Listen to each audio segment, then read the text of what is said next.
इस वीडियो में हम जानेंगे चंद बरदाई के जीवन और उनके त्याग के बारे में। चंद बरदाई का जन्म लाहौर में सन 1148 ईस्वी में हुआ था। बाद में वह दिल्ली के हिंदू राजा पृथ्वीराज के सम्माननीय सखा बने।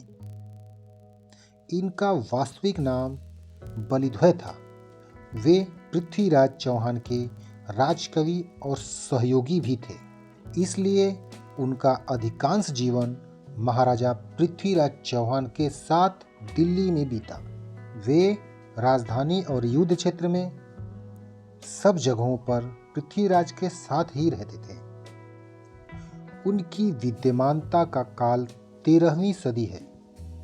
चंद्रबरदाई का प्रसिद्ध ग्रंथ पृथ्वीराज रासो है, जिसकी भाषा को भाषा शास्त्रियों ने पिंगल नाम दिया है, जो राजस्थान में ब्रज भाषा का पर्याय है।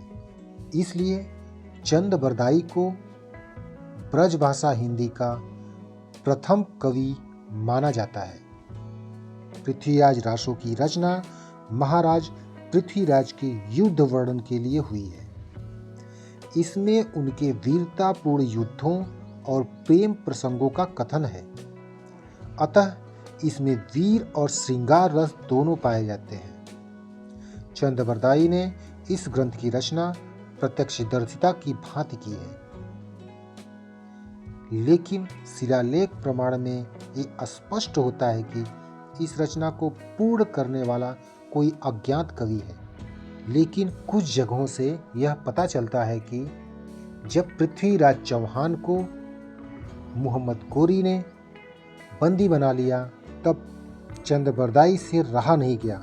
तब उन्होंने अपने ग्रंथ पृथ्वीराज रासो को पूर्ण करने के लिए वह अपने ग्रंथ को अपने बेटे के हाथ सौंप कर चले गए। चंद्रबरदाई को हिंदी का पहला कवि और उनकी रचना पृथ्वीराज रासो को हिंदी की पहली रचना होने का सम्मान प्राप्त है।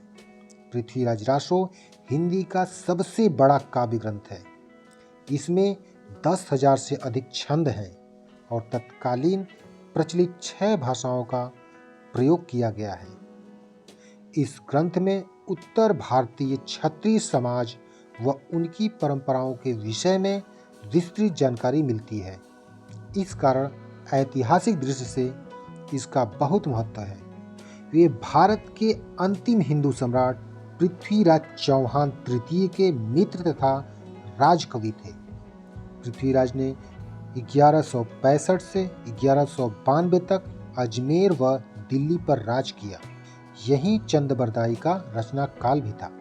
चंद्रबरदाई को चंद्रभट्ट के नाम से भी जाना जाता है। उन्होंने अपनी इतिहास लेखन में पृथ्वीराज तृतीय, जिन्हें राय पिथौरा के नाम से भी जाना जाता है।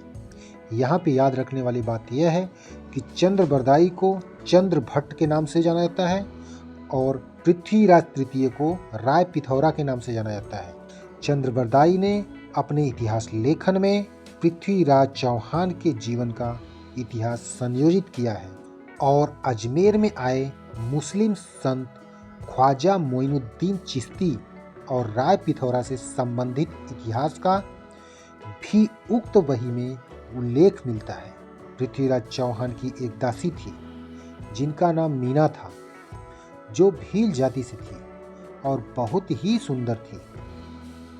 चंद्रबरदाई लिखते हैं कि इस मीना नामक स्त्री से पृथ्वीराज चौहान को कई संतान हुई, जो कि अनौरत संतान थी। इसीलिए इन संतानों को पिता पृथ्वीराज का उपनाम नहीं मिल सका और माता भील जाति से ही जाने गए। इन संतानों में 2 पुत्र, जिनका नाम लाखा भील व टेका भील था, वह ख्वाजा मोइनुद्दीन चिश्ती से प्रभावित हुए थे और मुसलमान बनकर उनके चेले बन गए। लाखा भील ने अपना नाम फखरुद्दीन तथा टेका भील ने अपना नाम मोहम्मद यादगार रखा। इन्होंने ख्वाजा मोइनुद्दीन चिश्ती की बहुत सेवा की।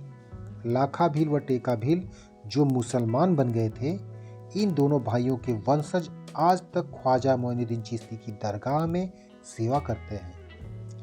जैसे जैसे समय गुजरता गया, लाखा भील व टेका भील के वंशजों को अपने पूर्वज के इतिहास पर शर्म आने लगी और खुद को इस्लाम के अंतिम पैगंबर मोहम्मद साहब के परिवार से जोड़ने लगे, जिससे कि इन्हें समाज में ऊंचा दर्जा मिले और लोग इन्हें अधिक सम्मान और नजराना दें। चंद्रबरदाई का जीवन पृथ्वीराज के जीवन के साथ ऐसा मिला हुआ था कि अलग नहीं किया जा सकता। युद्ध में, आखेट में, सभा में, यात्रा में सदा महाराज के साथ रहते थे और जहाँ जो बातें होती थी सब में सम्मिलित रहते थे। पृथ्वीराज चौहान ने चंद्रबरदाई को कई बार लाख 50, करोड़ 50, अरब 50 देकर सम्मानित किया था। यहाँ तक कि मोहम्मद गोरी के द्वारा जब पृथ्वीराज चौहान को परास्त करके एवं उन्हें बंदी बना के गजनी ले जाया गया तो वे भी स्वयं को वश में नहीं कर सके एवं गजनी चले गए। ऐसा माना जाता है कि कैद में जब पृथ्वीराज को अंधा कर दिया गया था तो उन्हें इस अवस्था में देखकर इनका हृदय द्रवित हो गया एवं इन्होंने गोरी के वध की योजना बनाई। उक्त योजना के अंतर्गत इन्होंने पहले तो गोरी का हृदय जीता, फिर गोरी को यह बताया कि पृथ्वीराज शब्दभेदी बाण चला सकते हैं।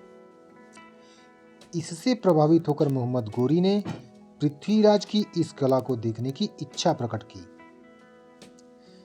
प्रदर्शन के दिन चंद्रबरदाई गोरी के साथ ही मंच पर बैठे। अंधे पृथ्वीराज को मैदान में लाया गया, फिर उनसे अपनी कला का प्रदर्शन करने को कहा गया। पृथ्वीराज के द्वारा जैसे ही 1 घंटे के ऊपर बाण चलाया गया, मोहम्मद गोरी के मुंह से अकस्मात ही वाह वाह निकल गया। शब्द निकल पड़ा, बस फिर क्या था। चंद्रबरदाई ने तत्काल एक दोहे में पृथ्वीराज को यह बता दिया, 4 बास 24 गज, अंगुल अष्ट प्रमाण, ता ऊपर सुल्तान है, मत चूको चौहान। बस फिर क्या था, उन्होंने उस दिशा में बाण को छोड़ दिया जिस दिशा में मोहम्मद गोरी बैठा था। इस प्रकार चंद्रबरदाई की सहायता से ही पृथ्वीराज के द्वारा गोरी का वध कर दिया गया। इनके द्वारा रचित पृथ्वीराज रासो हिंदी भाषा का पहला प्रमाणित काव्य माना जाता है। अगर वीडियो पसंद आया तो इसे लाइक करें, शेयर करें। इसी तरह के अन्य इंटरेस्टिंग वीडियो के लिए चैनल को सब्सक्राइब करें। मिलते हैं नेक्स्ट वीडियो में, तब तक के लिए जय हिंद।